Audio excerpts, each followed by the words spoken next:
Farm 50-র জন্য এই 30% জমিতে আমরা ঘাস রোপণ করেছি। এই যেগুলো দেখতে পাচ্ছেন এগুলো হচ্ছে ঘাসের কাটিং। এরকম 10,000 কাটিং এখানে আছে প্রায় 35% জমিতে। আরও 25% জমি এখানে উন্মুক্ত আছে, সামনে এখানেও কাটিং লাগানো হবে। এই যে এখানে ঘাসে গজিয়ে ওঠা দুটা কুড়ি দেখা যাচ্ছে। কতদিন লাগিয়েছি খায়রুল, আমাদের কতদিন গেল এটা? 1 সপ্তাহ।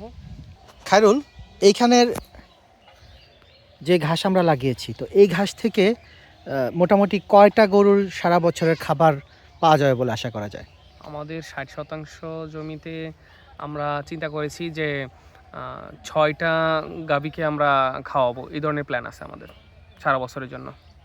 তো এই 60% জমিতে এটা কি জাতের ঘাস? এটা হচ্ছে পাকচং, এটাকে বলে পাকচং। এই পাকচং জাতের ঘাস, এবং এই 60% জমি দিয়ে আমরা 6টা গরুকে সারা বছরের জন্য খাওয়াতে পারবো। তো যখন আমাদের গরুর সংখ্যা বেশি হবে, আমাদের টার্গেট কত?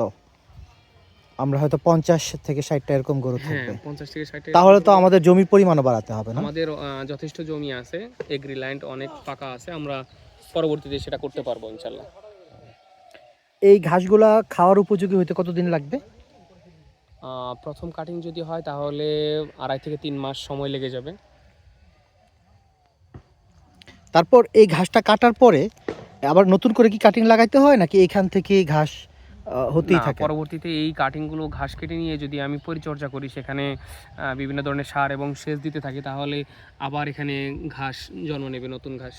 মানে এই যে একটা কাটিং আমরা এখানে লাগালাম, কাটিং এ অন্ততপক্ষে 3 থেকে 4 বছর আমরা এটাতে ইউজ করতে পারবো এবং ভালো ফলন পাবো। আচ্ছা, এই কাটিংটাই বারবার এখান থেকেই রিইউজ করা যাবে, তাই তো? হ্যাঁ।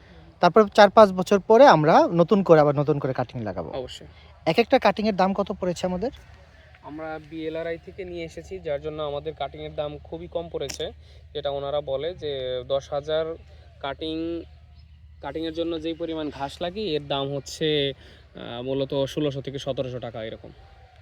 10,000 কাটিং 16 থেকে 17,000 টাকা। 16 থেকে 1700 টাকা, মানে 2,000 টাকায় আমাদের এখানে 10,000 কাটিং হয়ে গেছে, যেটা আমাদের 60% জমিকে কভার করবে। এবং এই 1600 টাকার ঘাস কিন্তু আগামী 4-5 বছর আমরা গরুকে খাওয়াতে পারবো, তাই তো?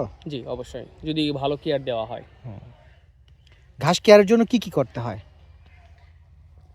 এখানে কম্পোস্ট সার আছে। স্পেশালি যে জিনিসটা দিতে হয় সেটা হচ্ছে ঘাসের জন্য সেচটা খুবই জরুরি, এবং আগাছা দমন করে রাখা, কারণ আগাছা যদি হয়ে যায় তাহলে এই ঘাসগুলো আর বাড়তে পারবে না। এটা হচ্ছে মেইন কেয়ার। এবং প্রতিবার ঘাস কাটার পরে যদি আমরা কিছু পরিমিত পরিমাণে সার দেই, তাহলে ওই ঘাসগুলোর গ্রোথ আরও ভালো হয়। আচ্ছা, এই ঘাসটা সম্পর্কে একটু বলবেন, কি জাতের ঘাস? এটা হচ্ছে একটা হাইব্রিড জাতের ঘাস, বাংলাদেশের বিএলআরআই থেকে উদ্ভাবিত। এটা নেপিয়ারের মতোই, কিন্তু এটার নাম হচ্ছে পাকচং ঘাস। এই ঘাসটা কতটুকু হাইট হয়? এটা মোটামুটি 6 থেকে 7 ফিট হয়ে যায়, এবং সুবালু যেটাকে বলি আমরা, যে পাশে দিয়ে অনেকগুলো কুড়ি জন্মায়, এবং অনেকগুলো এক একটা সুবাতে প্রায় 14-15 পিস হয়ে যায়। তাহলে সেই হিসাবে এই গাছগুলো বেশ ঘন ঘন লাগানো হয়ে গেল না এখানে? না, আমাদের প্ল্যানিং হয়েছে এখানে ঘাস, যদিও আমাদের 18 ইঞ্চি দূরত্ব রাখার কথা ছিল, কিন্তু আমাদের একটু কম হয়ে গেছে। কারণ হচ্ছে এখান থেকে যখন ঘাস হবে, তো আমরা এখান থেকে ওই কুড়ি জন্মানো অবস্থায় অন্য জায়গায় ট্রান্সফার করে ফেলবো। মানে এই যে পাশে যে ফাঁকা জায়গা, আমরা সেখানে কিছু গাছ নিয়ে যাব, যাব, তাই তো? হ্যাঁ। আচ্ছা আচ্ছা, আর এই পাকচং ঘাস থেকে কি আবার আমরা নিজেরাই নতুন করে কাটিং তৈরি করতে পারবো? নিজেরাই কাটিং তৈরি করতে পারবো। তার মানে আমাদের আর নতুন করে নিয়ে যেতে হবে না কোথাও।